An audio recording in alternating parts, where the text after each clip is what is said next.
when my victory is absolute, I will break time itself.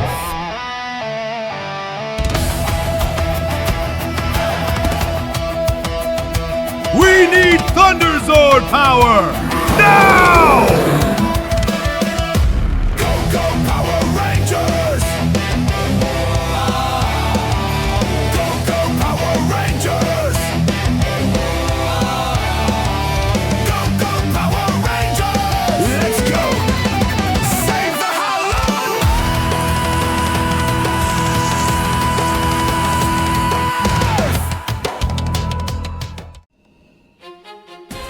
When the Rangers arrive in Eurvakita, they must immediately spring into action, as the city is already under siege. Crowds of people form around the Power Rangers and the Gemarines as they fight across the city.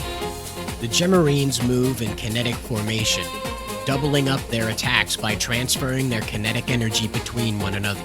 This makes them more difficult to battle than the putties that preceded them. But the battle's not over yet. A woman shouts from the crowd, It's a Zord stampede! The city of Ervakita rests directly in the path of the stampeding Zords. Zack points out that they don't have time to summon the Thunder Megazord. Arise! Champion Megazord! All attention falls on the front gate as the king of Eurvakita himself summons a white marble Megazord. My people aren't as helpless as my daughter claims. Using a powerful shield generated by the white marble champion Megazord, King Eryndir is able to thwart the stampede.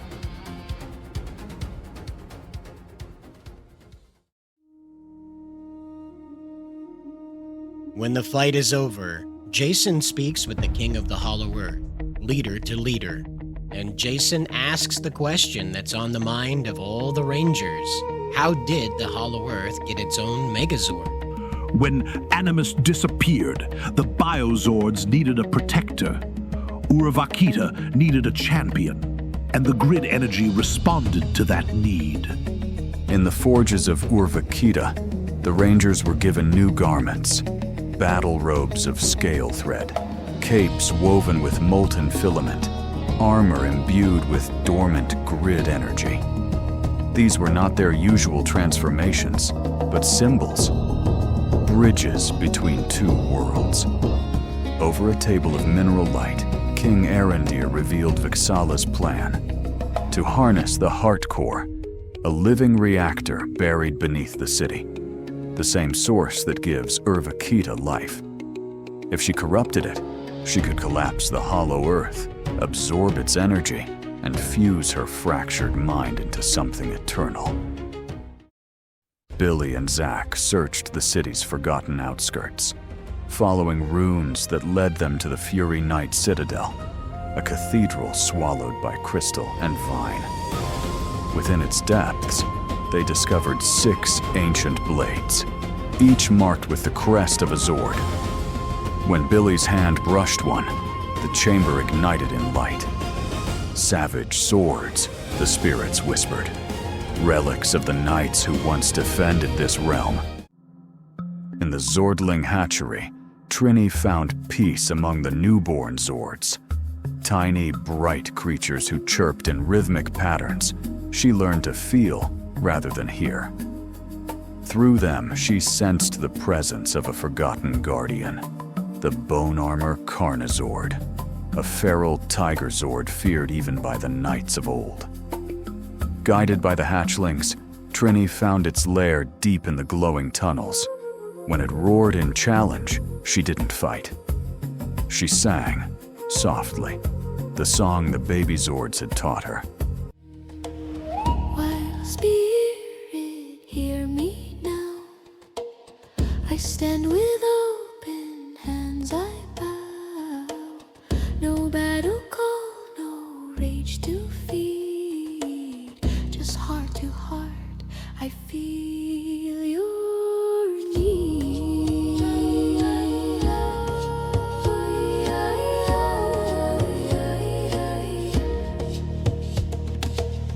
I know the pain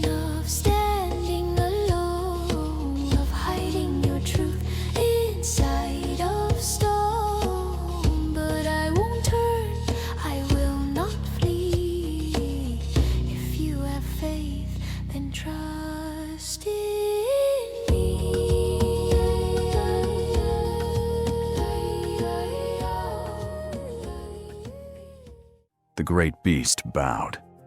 A fury key shimmered in her grasp as light spiraled around her. The Bone Crusher Fury armor had chosen its champion.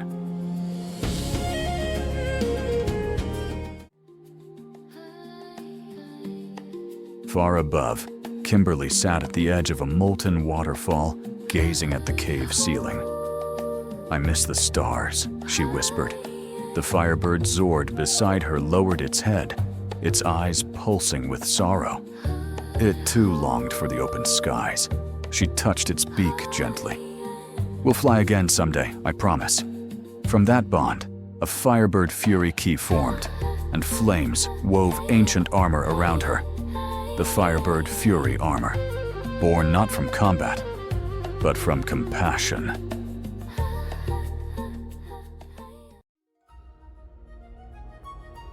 In the war chamber, Jason and Charofrey stood side by side, studying the holographic map of Eurvakita's layered world.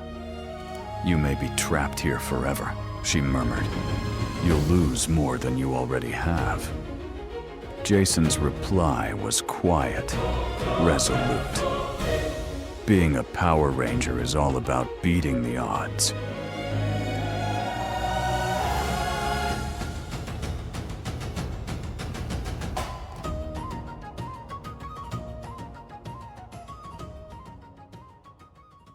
While the other Rangers explored and acquainted themselves with the Hollow Earth, Tommy had been pulled aside by a familiar foe. Green seeks a final end to their conflict. Tommy admits to Green that this entire rivalry is worthless, that Green should join the team and fight for the future of Earth and the future of the universe. Meaningless, you say? What do you know of being meaningless? I was torn from the heart of Dark Spectre, shaped in pain, forged to be nothing more than a weapon. I was never given a life, never given a choice, only a purpose to stand in your shadow. All my existence, I've watched you. The world calls you a hero, Zordon's chosen, the warrior who always prevails. But what about me? What am I if not stronger than you? Why should you be the one with honor, with friends, with love, while I am cast aside as a mistake? Every battle, every scar, every moment has been driving me here to prove that my strength, my will is greater than yours. And if I have to kill you to claim it, then so be it!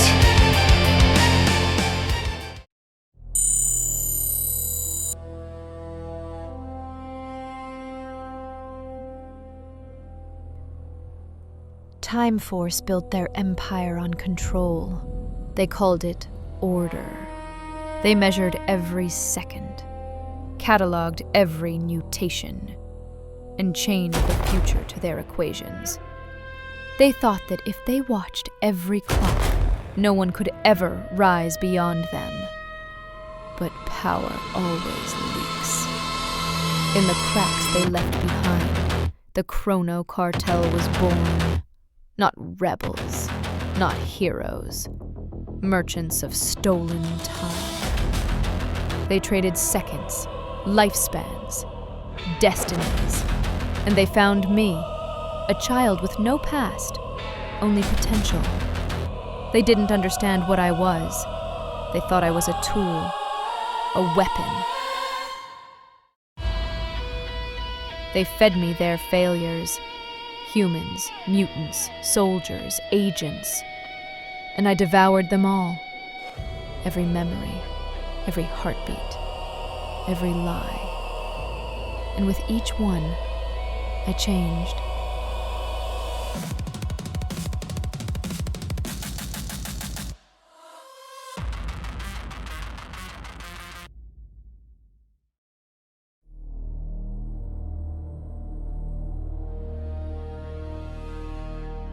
I stopped being a child when I realized something simple. Identity is weakness. People spend their lives trying to remember who they are. I became stronger by forgetting, by replacing myself again and again until there was nothing left but power. The cartel tried to contain me, to command me, so I consumed them too. Their machines, their minds, their time. I tore the walls of the lab apart and fell through the wound I made in the world. The place between moments is not empty. The morphin grid breathes there. It whispered to me, and I listened. It showed me what all living things try to hide, that every soul can be devoured, every force rewritten. It told me how to become infinite. I drifted for centuries, collecting fragments, echoes of rangers, of monsters, of gods. Then I saw her, Rita Repulsa, a woman of pure spellcraft, twisted and as bright as a dying star. I wanted what she had. I didn't ask. I descended on her like the end of time itself. Her screams split the moon, and when the light faded, I was all that remained. Her voice became mine. Her power became mine. And for the first time, I understood what I was never meant to forget. Evolution demands conquest.